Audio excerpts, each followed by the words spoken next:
ایک جنازے پہ چلا گیا تو قبرستان میں ایک فیملی میں کسی کا انتقال ہو گیا، تو قبرستان میں ان کا داماد اپنے بردر ان لا سے سالے سے کہہ رہا ہے کہ وہ تم نے تو اپنے ابا کی قبر پہ تختی بھی نہیں لگائی، اتنے بھائیوں تختی بھی نہیں لگا سکتے۔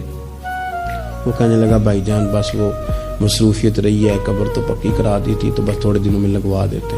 وہ بیچارہ نا ادھر ادھر میری طرف بھی دیکھ رہا ہے کہ لوگ سن، اور وہ ڈھٹائی سے باتیں کیے جا رہا ہے کیونکہ وہ داماد ہے، ان کی بیٹی گھر ہے، مفت کی بلیک میلنگ ہے۔ وہ بندہ چلا گیا، میں نے اس کا بازو پکڑ کے سائڈ پہ کر لیا، میں نے کہا یار تجھے قبروں میں بھی اللہ نہیں یاد آیا؟ یہ مفت کی جو آزمائشیں ہم لوگوں کو ڈالتے ہیں نا، اس سے بچیں۔ بلا وجہ کہ جناب وہ مجھے پوچھا نہیں تو مجھے جناب دیا نہیں تو میری بھی کوئی حیثیت تھی، آپ اس طرح نہ گنوائیں۔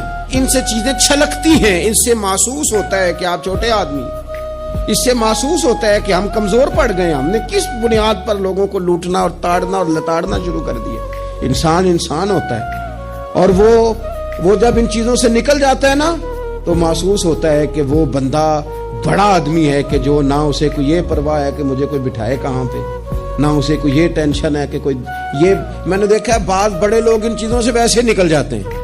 حضرت عمر رضی اللہ تعالیٰ عنہ مال غنیمت کا اونٹ گم ہو گیا تو تلاش کر رہے تھے، تو ایک بندے نے کہا کسی غلام کو کہہ دیتے، فرمانے لگے میں بھی تو غلام ہی ہوں، میں بھی تو اپنے محبوب کا غلام ہوں، کسی غلام کو کہہ دیتے، اس کا کیا مطلب؟ اس لیے اس تکبر سے اپنے آپ کو بچا کے لوگوں کے لیے آسانی کی جائے، اپنوں کو پیار دیا جائے، اپنوں کو محبت دی جائے۔